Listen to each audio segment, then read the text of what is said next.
മമ്മൂട്ടി അഭിനയിച്ച കഥാപാത്രങ്ങളിൽ നിങ്ങളുടെ ഇഷ്ട കഥാപാത്രം ഏതാണെന്ന് ചോദിച്ചാൽ പെട്ടെന്നൊരു ഉത്തരം പറയാൻ പറ്റില്ല. അത്രയധികം വളരെ ഡിഫറെൻ്റ് ആയിട്ടുള്ള കഥാപാത്രങ്ങൾ മമ്മൂട്ടി ചെയ്തു വെച്ചിട്ടുണ്ട്. എനിക്ക് തോന്നുന്നു ചെയ്യാത്തതായിട്ട് ഒന്നുമില്ല. പോലീസ് വേഷമായാലും ഒരു റൗഡിയുടെ വേഷമായാലും അല്ലെങ്കിൽ ഒരു അണ്ടർവേൾഡ് ഡോൺ ആയാലും അങ്ങനെ ഒരു കൃഷിക്കാരൻ്റെ വേഷം, ഒരു കുടുംബസ്ഥൻ്റെ വേഷം ഒക്കെ ചെയ്തിട്ടുണ്ട്. എന്നാൽ മമ്മൂട്ടി അധികം ചെയ്യാത്ത ഒരു വേഷമാണ് രാഷ്ട്രീയക്കാരൻ്റെ വേഷം. എനിക്ക് തോന്നുന്നു ഈ അടുത്ത് വൺ എന്ന് പറയുന്ന സിനിമയിൽ മമ്മൂട്ടി മുഖ്യമന്ത്രിയായി. അതിനു മുമ്പേ ഏകദേശം ഒരു 27 വർഷങ്ങൾക്ക് മുമ്പാണ് മമ്മൂട്ടി ഒരു രാഷ്ട്രീയക്കാരൻ്റെ ഒരു മുഴുനീള വേഷം അവതരിപ്പിച്ചത്. ആ സിനിമയെക്കുറിച്ചാണ് നമ്മളിന്ന് ചർച്ച ചെയ്യാൻ പോകുന്നത്.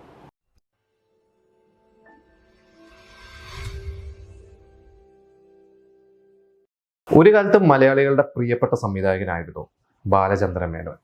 80കളിൽ ഒരു വർഷം മിനിമം 3 സിനിമ അദ്ദേഹം ചെയ്തിട്ടുണ്ട്.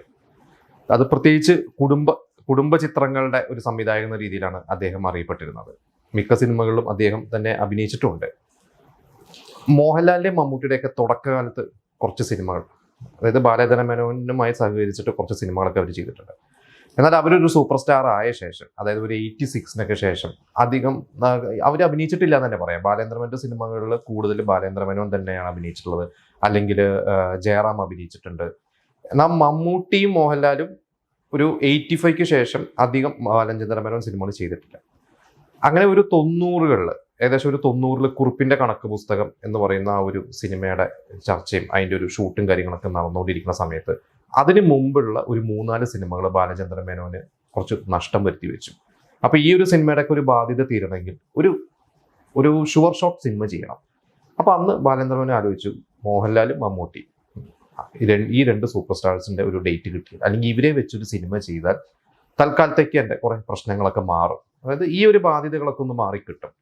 അപ്പോൾ ബാലചന്ദ്രൻ ആലോചിച്ചു, പണ്ട് ഞാൻ ഇവരെ വെച്ച് സിനിമകൾ ചെയ്തിട്ടുണ്ട്. മോഹൻലാലിൻ്റെ കേൾക്കാത്ത ശബ്ദം എന്ന് പറയുന്ന ബാലചന്ദ്രൻ മേനോൻ സംവിധാനം ചെയ്ത സിനിമയാണ്. ഏകദേശം മോഹൻലാൽ ഒരു നായകത്തോളം തുല്യമായുള്ള ഒരു വേഷം ചെയ്തത് കേൾക്കാത്ത ശബ്ദത്തിലാണ്. അതായത് അദ്ദേഹം 80ൽ മഞ്ഞ് വിരിഞ്ഞ പൂക്കൾ വന്ന് 82ലാണ് കേൾക്കാത്ത ശബ്ദം സംഭവിക്കുന്നത്. ഇതേപോലെ തന്നെ മമ്മൂട്ടി ബാലചന്ദ്രൻ മേനോന്റെ സിനിമയിൽ അഭിനയിച്ചിട്ടുണ്ട്. അപ്പോൾ ഇവർ സൂപ്പർ സ്റ്റാർസ് ആയ ശേഷം ഇവർ തിരക്കായതുകൊണ്ട് ബാലചന്ദ്രൻ മേനോൻ ഒരിക്കലും ഇവരുടെ ഡേറ്റ് ഒന്നും തേടി പോയിട്ടില്ല. അപ്പോൾ ഈ ഒരു ഘട്ടം വന്നു കഴിഞ്ഞപ്പോൾ ബാലചന്ദ്രൻ മേനോൻ ആലോചിച്ചു, ഒന്ന് ഇവരെ അപ്രോച്ച് ചെയ്ത് നോക്കാം. അങ്ങനെ മോഹൻലാലിൻ്റെ അടുത്ത് തീർന്നു. അപ്പോൾ മോഹൻലാൽ എപ്പോൾ വേണമെങ്കിൽ ചെയ്യാം എന്നുള്ള ഇതിലാണ് മോഹൻലാൽ പറഞ്ഞു. പക്ഷേ മോഹൻലാൽ ആ സമയത്ത് കുറേ സിനിമകൾ കമ്മിറ്റ് ചെയ്തിരിക്കുകയാണ്. അപ്പോൾ മോഹൻലാൽ പറഞ്ഞു, അന്നൊരു സംവിധായകൻ്റെ പേര് പറഞ്ഞു, ഈ സംവിധായകൻ്റെ പടം ഞാൻ മാറ്റി വെച്ചിട്ട് മേനോൻ സാറിൻ്റെ ഡേറ്റ് തരാം എന്ന് പറഞ്ഞു കഴിഞ്ഞപ്പോൾ ബാലചന്ദ്രൻ മേനോന് തോന്നി അത് ശരിയല്ല, വേണ്ട, അങ്ങനെ വേറൊരാളുടെ ഡേറ്റ് തട്ടിപ്പറിക്കേണ്ട എന്ന് പറഞ്ഞിട്ട് അത് വേണ്ട എന്നും പറഞ്ഞ് മോഹൻലാലിൻ്റെ അടുത്ത് പോകുന്നു. പിന്നെ മമ്മൂട്ടിയാണ്. അപ്പോൾ മമ്മൂട്ടിയും ഇതേപോലെ തന്നെ നല്ല തിരക്കാണ്. അപ്പോൾ മമ്മൂട്ടിയുടെ അടുത്ത് ചെന്നിട്ട് ഡേറ്റ് വെച്ചപ്പോൾ മമ്മൂട്ടി പറഞ്ഞു, എനിക്ക് കുറേ സിനിമകളുണ്ട്, എനിക്ക് കൃത്യം ഒരു ഡേറ്റ് പറയാൻ പറ്റില്ല, എന്തായാലും നമുക്കൊരു പടം ചെയ്യാം, നല്ലൊരു സബ്ജക്റ്റ് വരികയാണെങ്കിൽ റെഡിയാക്കിക്കോ, ഇനി എന്നെ വിളിക്കേണ്ട, ഞാൻ ഫ്രീ ആകുമ്പോൾ അങ്ങോട്ട് വിളിച്ചോളാം, എൻ്റെ ഏതെങ്കിലും ഒരു പടം മാറിപ്പോവും, അപ്പം ഞാൻ വിളിക്കാം എന്ന് പറഞ്ഞു ബാലചന്ദ്ര മേനോൻ. എന്നാൽ പിന്നെ ആയിക്കോട്ടെ എന്ന് പറഞ്ഞ് ബാലചന്ദ്രൻ ഇറങ്ങിയപ്പോൾ ബാലചന്ദ്രൻ ധൈര്യമായി, കാരണം മമ്മൂട്ടിയുടെ ഡേറ്റ് കിട്ടി. അങ്ങനെ മമ്മൂട്ടി ബാലചന്ദ്ര മേനോൻ കോംബോയിൽ ഒരു സിനിമ വരുന്ന രീതിയിൽ ഒരു ന്യൂസ് ബാലചന്ദ്ര മേനോൻ അങ്ങ് എല്ലാ മാഗസീൻസിനും കൊടുത്ത് അങ്ങ് സ്പ്രെഡാക്കി.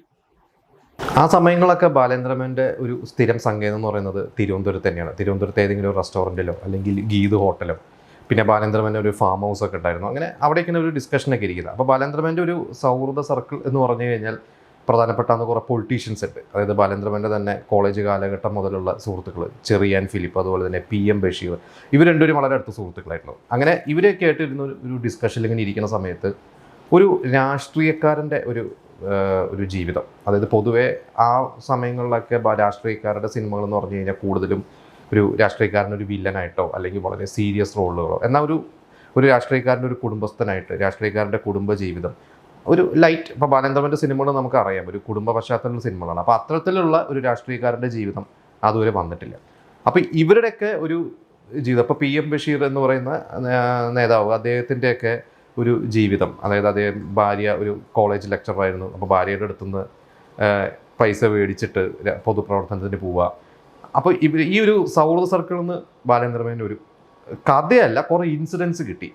അപ്പോൾ അങ്ങനെ കുറച്ച് ഇൻസിഡൻസ് ഒക്കെ ആയിട്ട് ഇവർ ഡിസ്കഷനിലേക്ക് ഇരിക്കുന്ന സമയത്ത് നടൻ ശ്രീനാഥ് അന്ന് ശാന്തികൃഷ്ണനെ വിവാഹം ചെയ്തിരിക്കുന്ന സമയമാണ്. അപ്പോൾ ശാന്തികൃഷ്ണൻ അഭിനയത്തിൽ നിന്ന് മാറി നിൽക്കുകയാണ്. പിന്നെ ശ്രീനാഥ് ബാലചന്ദ്ര മേനോന്റെ തന്നെ സുഹൃത്താണ്. 80കൾ മുതൽ ഉള്ള ഒരു സൗഹൃദമാണ്. അപ്പോൾ ശ്രീനാഥും ശാന്തികൃഷ്ണയും കൂടി ബാലേന്ദ്രമേനോനെ കാണാൻ വന്നിട്ട് പറഞ്ഞു ശാന്തികൃഷ്ണയ്ക്ക് വീണ്ടും അഭിനയിക്കാൻ താല്പര്യമുണ്ട്, അപ്പോൾ മേനോൻ്റെ സിനിമയാണെങ്കിൽ ചെയ്യാം എന്നുള്ളതാണ്, അപ്പോൾ നല്ലൊരു പ്രൊജക്റ്റ് വരികയാണെങ്കിൽ പറയണം എന്ന് പറഞ്ഞപ്പോൾ ബാലേന്ദ്രൻ പറഞ്ഞു ഓക്കെ എന്ന് പറഞ്ഞ് മനസ്സിൽ വെച്ചു. അങ്ങനെ ആ ഒരു സമയത്ത് തന്നെയാണ് പിന്നെ മമ്മൂട്ടി ഒരു 2 ദിവസം കഴിഞ്ഞപ്പോൾ മമ്മൂട്ടി വിളിച്ചു. എന്നിട്ട് ചോദിച്ചു എന്നെ ഒന്ന് വന്ന് കാണണം, ഞാൻ എൻ്റെ ഹോട്ടലിലുണ്ടെന്ന്. അപ്പോൾ മമ്മൂട്ടി ഒന്ന് അമരം ചെയ്തുകൊണ്ടിരിക്കുകയാണ്. അങ്ങനെ മമ്മൂട്ടി പറഞ്ഞു ഞാനിപ്പോൾ അമരം ചെയ്യാണ്, ഇത് കഴിഞ്ഞാൽ എനിക്ക് ഒരു പടം പ്ലാൻ ചെയ്തിരുന്നത് മാറിപ്പോയി, 3 ആഴ്ചയ്ക്കുള്ളിൽ ഷൂട്ട് തുടങ്ങണം, പറ്റുമെന്ന് ചോദിച്ചു. അപ്പോൾ ബാലേന്ദ്രൻ മേനോൻ പറഞ്ഞു കടലിലേക്ക് എടുത്ത് ചാടാൻ പറയുന്ന പോലെയാണ്, അങ്ങ് ചാടാം, കുഴപ്പമില്ല. അപ്പോൾ പറഞ്ഞു കഥ ഉണ്ടോയെന്ന് വെച്ച് പറഞ്ഞു ഒരു 5 മിനിറ്റിൽ കുറച്ച് ഇൻസിഡൻസ് പറഞ്ഞു. അപ്പോൾ മമ്മൂട്ടി പറഞ്ഞു ഇത് കൊള്ളാം, ഞാൻ കുറേ കാലമായിട്ട് ഒരു വൃത്തിയുള്ള ഒരു രാഷ്ട്രീയക്കാരൻ്റെ വേഷം ചെയ്തിട്ട് കുറേ കാലമായി, ഇത് പിടിച്ചോ നമുക്ക് ചെയ്യാമെന്ന് പറഞ്ഞു. അപ്പോഴും കഥയൊന്നും ആയിട്ടില്ല.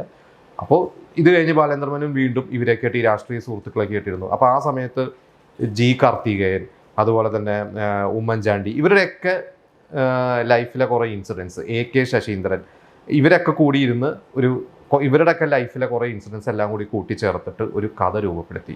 എന്നിട്ട് എല്ലാം ഷൂട്ടിങ്ങിന് കാര്യങ്ങളെല്ലാം ഫിക്സ് ചെയ്ത് ചെന്നൈയിലാണ് ഈ സിനിമയുടെ ഒരു മെജോറിറ്റി പോർഷൻസ് ഷൂട്ട് ചെയ്തത്. തിരുവനന്തപുരമായിട്ടാണ് സിനിമയിൽ കാണിക്കുന്നത്.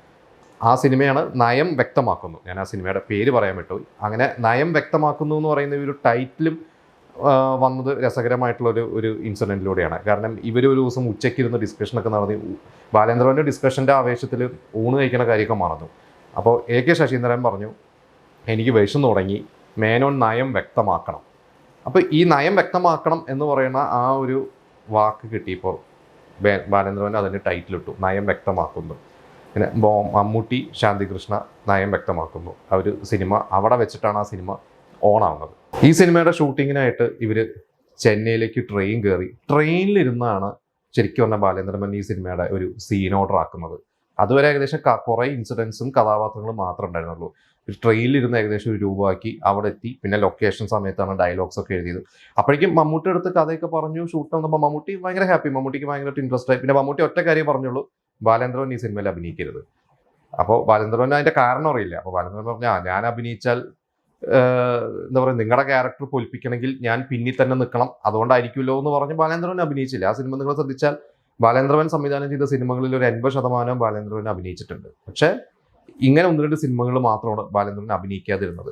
അപ്പോൾ ബാലേന്ദ്രൻ പറഞ്ഞാൽ എനിക്കത് വളരെ സൗകര്യം, എനിക്കത് തന്നെ ഭയങ്കരമായിട്ട് എനിക്ക് കോൺസെൻട്രേറ്റ് ചെയ്യാൻ പറ്റി, എനിക്ക് സ്ക്രിപ്റ്റ് എഴുതാനും എനിക്ക് മറ്റു കാര്യങ്ങളെല്ലാം വളരെയധികം ശ്രദ്ധിക്കാൻ പറ്റി. അങ്ങനെ ഈ സിനിമ ചെന്നൈയിലാണ് ഈ സിനിമ തിരുവനന്തപുരമായിട്ട് ഷൂട്ട് ചെയ്തിരിക്കുന്നത്. ഇതിലെ കോളേജ് സീക്വൻസുകൾ ട്രിവാൻഡ്രത്തൊരു കോളേജിലാണ് ഷൂട്ട് ചെയ്തിട്ടുള്ളത്. പിന്നെ ഇതിലെ ശാന്തികൃഷ്ണയുടെ ക്യാരക്ടറിനെ മമ്മൂട്ടി ഭാര്യനെ വിളിക്കുന്നത് വാവ എന്നാണ്. ഇത് ഉമ്മൻചാണ്ടി റിയൽ ലൈഫിൽ ഭാര്യനെ വിളിച്ചിരുന്നതാണ് വാവ. അപ്പോൾ ഈ നമ്മുടെ അന്നത്തെ പ്രമുഖ പൊളിറ്റീഷ്യൻസിൻ്റെ ഒക്കെ അവരുടെയൊക്കെ ഫാമിലി ലൈഫിലെ കുറേ ഇൻസിഡൻസ് അവർ തന്നെ പറഞ്ഞതാണ് ബാലേന്ദ്രൻ മേനോൻ ഇതിൽ ഉൾപ്പെടുത്തിയിരിക്കുന്നത്. അതുകൊണ്ട് തന്നെ ഈ സിനിമ പ്രേക്ഷകർക്ക് വളരെയധികം കണക്റ്റായി. കാരണം അതുവരെ രാഷ്ട്രീയ സിനിമകൾ പോലെ കുറേ നെടുനീളൻ ഡയലോഗുകൾ അല്ലെങ്കിൽ ആക്ഷൻ സീക്വൻസുകൾ അതൊന്നും മാറി ഒരു ബാലേന്ദ്രൻ മേനോൻ ടച്ച്.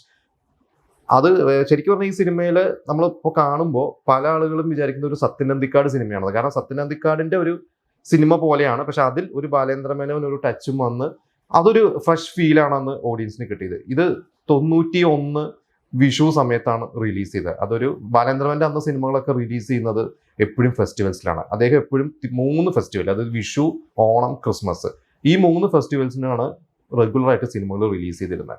അപ്പോൾ അന്ന് ഫാമിലി ഓഡിയൻസ് എല്ലാം ബാലേന്ദ്രൻ മേനോൻ്റെ സിനിമ എന്ന് പറഞ്ഞു കഴിഞ്ഞാൽ പോയിരിക്കും. അങ്ങനത്തെ ഒരു സമയം തന്നെയാണ്. ഏകദേശം ഒരു 10 വർഷം 15 വർഷത്തോളം ബാലേന്ദ്രൻ മേനോൻ അങ്ങനെ ഒരു ഇമേജ് ഉണ്ടായിരുന്നു.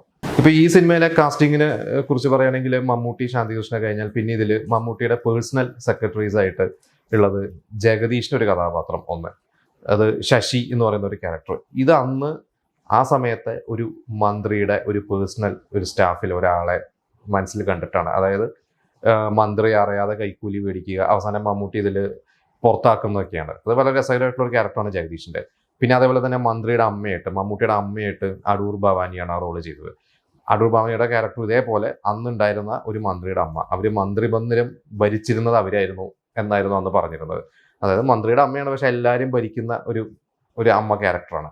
പിന്നെ മമ്മൂട്ടിയുടെ സെക്രട്ടറിമാരായിട്ടുള്ള അബി കലാഭവൻ റഹ്മാൻ, അബിയുടെ ആദ്യത്തെ സിനിമയാണ്. ഇതിലാണ് അബി ആദ്യമായിട്ട് ശരിക്കും അവരുടെ ആ ഒരു നമുക്ക് ദിലീപ് നാദർഷ അബി എന്ന് പറയുന്ന ഒരു ഗ്രൂപ്പിൽ ആദ്യമായിട്ട് സിനിമയിൽ അഭിനയിച്ച് ഒരു മമ്മൂട്ടിയുടെ കൂടെ അഭിനയിച്ച് അന്ന് മിമിക്രിക്കാരുടെ ഇടയിൽ ഒരു സ്റ്റാറായി നിന്നിരുന്ന ഒരാൾ അഭിയായിരുന്നു. അതിന്റെ തുടക്കം ഈ ഒരു സിനിമയിലൂടെയായിരുന്നു. ഇപ്പോൾ നമ്മളിതിൽ പറഞ്ഞു, ഇതിൽ പല ഉമ്മൻചാണ്ടി അല്ലെങ്കിൽ ജി കാർത്തികൻ ഇവരുടെയൊക്കെ ലൈഫിലെ ഇൻസിഡൻസ് ഒക്കെ ഇതിൽ ഉൾപ്പെടുത്തിയിട്ടുണ്ടെന്ന് പറഞ്ഞു. ഇതിൽ മമ്മൂട്ടിയുടെ ക്യാരക്ടറിന് ഒരു സ്വഭാവമുണ്ട്. ഇടയ്ക്കിടയ്ക്ക് ഷർട്ടിന്റെ കോളർ ഇങ്ങനെ കൈകൊണ്ട് ഇങ്ങനെ പൊക്കി കാണിക്കുന്ന അതൊരു മാനറിസം പോലെയാണ്. ഇത് ശരിക്ക് ആര്യാടൻ മുഹമ്മദിന്റെ അദ്ദേഹത്തിന്റെ ഒരു സ്വഭാവമായിരുന്നു എന്നാണ് പറയുന്നത്.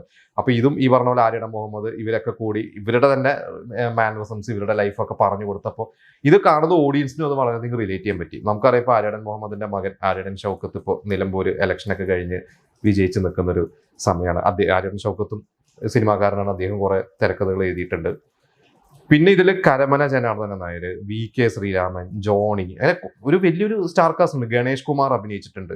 ഗണേഷ് കുമാർ ഒരു പത്രപ്രവർത്തക, ഒരു ഫോട്ടോഗ്രാഫറാണ്. ഒരു എന്താ പറയുക, ഈ രാഷ്ട്രീയക്കാരുടെയൊക്കെ പിന്നാലെ നടന്ന് അവരെ അറിയാതെ കുറച്ച് ഫോട്ടോസ് എടുക്കുക, അവരുടെ ഫാമിലിയിലെ ന്യൂസുകൾ കണ്ടെത്തി സ്പ്രെഡ് ചെയ്യുക, അങ്ങനത്തെ അതും ഈ പറഞ്ഞ പോലെ തന്നെ അന്നത്തെ ചില പത്രക്കാരെ ഉദ്ദേശിച്ചിട്ടാണ് ബാലേന്ദ്രമേനോൻ എഴുതിയിട്ടുള്ളത്, ആ ക്യാരക്ടർ സൃഷ്ടിച്ചിട്ടുള്ളത്. അപ്പം എനിക്ക് തോന്നുന്നു മമ്മൂട്ടിയുടെ അതുവരെയുള്ളതും എനിക്ക് തോന്നുന്നു അതിനുശേഷവും മമ്മൂട്ടി അങ്ങനത്തെ ഒരു മന്ത്രിയുടെ ഒരു പൊളിറ്റീഷ്യൻ്റെ ക്യാരക്ടർ ചെയ്തിട്ടില്ല. കുറേ വർഷങ്ങൾക്ക് ശേഷം സ്റ്റാലിൻ ശിവദാസ് എന്ന് പറഞ്ഞൊരു സിനിമയിൽ മമ്മൂട്ടി ഒരു പൊളിറ്റീഷ്യൻ, പക്ഷെ അതൊരു ആക്ഷൻ മോഡൽ സിനിമയായിരുന്നു. പിന്നെ നമ്മൾ 1 എന്ന് പറയുന്ന സിനിമയാണ്. ഇതിൻ്റെ ഇടയ്ക്ക് ഇങ്ങനെ ഒരു ത്രൂ ഔട്ട് മമ്മൂട്ടി ഒരു രാഷ്ട്രീയക്കാരൻ്റെ ഇതുപോലത്തെ ഒരു കുടുംബസ്ഥൻ്റെ വേഷം ചെയ്തിട്ടില്ല എന്ന് തന്നെ പറയാം. അപ്പം എനിക്കൊന്ന് കാണാത്തവരെ സിനിമ കാണുക. ഇത്ര വർഷം കഴിഞ്ഞിട്ടും അത് വളരെ ഒരു ഫ്രഷ് ഫീൽ തന്നെയാണ് ആ സിനിമയ്ക്കുള്ളത്. ഇപ്പോഴും നമുക്ക് ഇത് ഒരു രാഷ്ട്രീയക്കാരൻ തന്നെ ആവണ്ട, ഒരു കുടുംബത്തിൽ ഒരു ജോലിയൊന്നും ഇല്ലാതെ അല്ലെങ്കിൽ ഈ പറയണ പോലെ തന്നെ ഒരു ലവ് മാരേജ് ചെയ്തിട്ട് ഭാര്യയ്ക്ക് ജോലിയുണ്ട് എന്നാൽ ഭർത്താവിന് ജോലി ഇല്ലാതെ അദ്ദേഹത്തിന്റെ ഒരു പാഷനോ അല്ലെങ്കിൽ അദ്ദേഹത്തിന്റെ ഒരു കരിയറിനോ വേണ്ടി ഭാര്യ അദ്ദേഹത്തിന് വേണ്ടി ത്യാഗം സഹിക്കുകയും കുടുംബം നോക്കുകയൊക്കെ ചെയ്യുന്ന ഇവരുടെ ഇടയിലെ ചില സൗന്ദര്യപ്പണക്കൾ, അതൊക്കെ എനിക്ക് തോന്നുന്നു ഇന്നും വളരെയധികം റിലവൻ്റ് ആണ്. ഇന്നും പല ഫാമിലീസിനും ആ സിനിമ കണ്ടു കഴിഞ്ഞാൽ റിലേറ്റ് ചെയ്യാൻ പറ്റും എന്നുള്ളതാണ് എനിക്ക് തോന്നുന്നത്.